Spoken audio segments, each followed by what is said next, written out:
आयत, एक रिवायत, एक किस्सा, ये तीन बातें बताऊंगा और रुखसत हो जाऊंगा। आज साउथ के किसी इलाके में एक मुसलमान अल्लाह के मोमिन मुस्लिम बंदे की उसकी अपनी सगी भतीजी के कहने पर हत्या कर दी गई। मैं आपको महज किस्सा नहीं सुना रहा हूं। एक मुसलमान मोहम्मद अली नाम का उसकी अपनी सगी हकीकी भतीजी के कहने पर उसके एक गैर मुस्लिम आशिक ने उसका कत्ल कर दिया। 7 साल का अफेयर था, नतीजे में हालात यहां तक पहुंचे।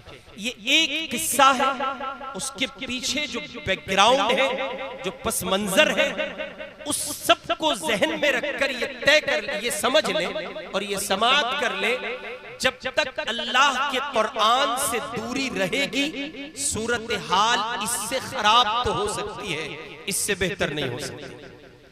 ये सब कुछ पेशखेमा है उस गलती का, ये सब कुछ पस मंजर है उन बुनियादों का, ये उन खताओं का पस मंजर है जो मैंने और आपने अपनी औलाद की झोली में सब कुछ डालना गवारा किया है।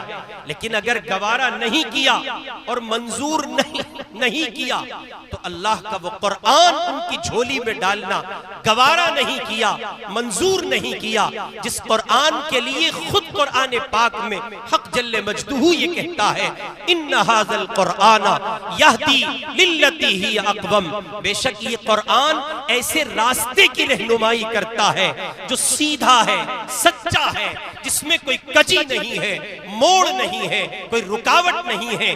बअल्फाज़ दीगर यूं कहा जाए, ये कुरान ऐसे रास्ते की रहनुमाई करता है जिसमें बाप की हैसियत को उजागर करके ये बताया जाता है ये जन्नत का दरवाजा है, माँ के मकाम को समझाकर ये बताया जाता है उसके कदमों के नीचे जन्नत है, जिसमें ये हैसियत वाज़ी की जाती है बेटियों की परवरिश पर जन्नत का दाखिला और रास्ता मुमकिन ही नहीं, आसान तर हुआ चला जाता है, जिसमें ये बताया जाता है औलादों की कद्र मंजिलत को आम करो, औलाद अल्लाह की एक नेमत है और नेमत की कद्र की जाती है तो नेमत में इजाफा होता है, जिसमें ये बताया जाता है पड़ोसियों के साथ उसने सुलूक करो, जिसमें ये बताया जाता है कि अल्लाह के बंदो उखुवत इस्लामी के दर्स को आम करो, मुसलमान की हैसियत को समझो, इंसानों के दर्द का दरमा बनकर जीने की कोशिश करो। जाहिर है कि अगर ये सब कुछ मफकूद है और ये सब कुछ मिट चुका है तो उसके पीछे कोई दूसरा रास्ता और कोई दूसरी शक्ल नहीं है सिवाय इसके इन्ना हाज़ल कुरान यहदी लिल्लती ही अक़वम का जो पैगाम था और कुरान का जो सबक था वो मैंने और आपने पसे पुष्ट डाल दिया। सब कुछ देना जरूरी समझा, अगर किसी शे को गैर जरूरी समझा गया तो वो अल्लाह का कुरान था। चुनांचे आप उठाएं कॉलेजेस और यूनिवर्सिटीज की दुनिया से आने वाले उन इंजीनियर्स की दुनिया को, उन लॉयर्स की दुनिया को और उन बहुत से उलूम व फनून के मालिक अफराद की दुनिया को जो अपने आप में डिग्रियों के दफातर सजाए हुए हैं, लेकिन जब उनसे पूछा जाता है अल्लाह के बंदो तुमने कुरान पढ़ा है कि नहीं पढ़ा, तो उनका सर नफी में हिलता है, इस बात में नहीं हिलता है। उनके माँ बाप ने हजार डिग्रियां उनको थपाई हैं, लेकिन अगर महरूम रखा है तो उस निजाम से रखा है, महरूम रखा है उस कलाम से रखा है जिस कलाम की बदौलत वो ये समझ सकते थे कि अगर यहां तक पहुंचे तो मेरा बाप, मेरा चचा, मेरा भाई, मेरे खानदान के लोग और मेरी कौम के लोग बिलखुसूस इस मुआशरे में सर उठाकर जीने के काबिल नहीं रहेंगे। ये हालात अगर जमीन पर आपको दिख रहे हैं तो इसका बुनियादी सबब यह है कुरान छोड़ दिया गया। वो मुअज़्ज़ज़ थे जमाने में मुसलमान होकर, तुम खार हुए तारीक़ कुरान होकर।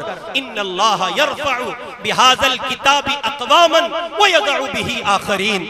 ये उस हस्ती की बात है, सारी कायनात को झूठा करार दिया जा सकता है, मोहम्मद अरबी के कलाम पर शक नहीं किया जा सकता सल्लल्लाहु अलैहि वसल्लम। मेरे आका कहते हैं इस कुरान ही की वजह से कौमों का मुकद्दर इज्जतों के तमगे होंगे और इसी कुरान की वजह से कौमों को जिल्लत का सामना करना पड़ेगा। बहुत सिंपल सी, सादी सी, आसान सी बात है। कुरान अपनाएंगे मंजिलें तय करी जाएंगी, कुरान अपनाएंगे बुलंदियां मुकद्दर होंगी, कुरान से इनहिराफ होगा, कुरान से इराज होगा, कुरान से भागा जाएगा और कुरान से हटकर किसी और तर्ज जिंदगी को अपनाया जाएगा तो फिर यही सूरत हाल नहीं होगी। आज भतीजियां बाप चचा का कत्ल गवारा कर रही हैं, कुरान नहीं होगा तो वो दिन दूर नहीं है जब औलादे बाप का कत्ल गवारा करेंगी। उनकी सर की आंखों के सामने उनके बाप को कत्ल कर दिया जाएगा और वो कुफ्र की दहलीज पर कदम रखने में अपने आप में फख्र महसूस करेंगी। मेरे भाई, ये मौका इसका नहीं है कि आपको लंबी चौड़ी खिताबत सुनाई जाए, ये मौका इसका है कि आप हसास हो जाएं और हिस्स को बेदार करें, होश के नाखून लें। और हम में से हर एक शख्स अपने घर का निगहबान है, उस निगहबानी और जिम्मेदारी के तई हसास हो। और हम नहीं कहते आपसे आप सारी दुनिया को समझें, बस इतना कहते हैं खुद को समझें, खुद के घर को समझें। आप बदलेंगे, मुआशरा बदलेगा, इसलिए कि आप ही मुआशरा हैं।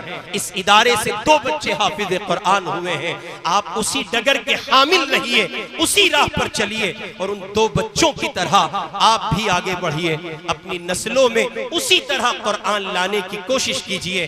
खुदा न करे न करे न करे मुल्क की मौजूदा सूरत हाल के पेश नजर ये बात कही जा सकती है, अल्लाह न करे आने वाले कल में इन बच्चों की दहलीज पर कुफ्र दस्तक दे और वो इनका ईमान छीनने की कोशिश करे।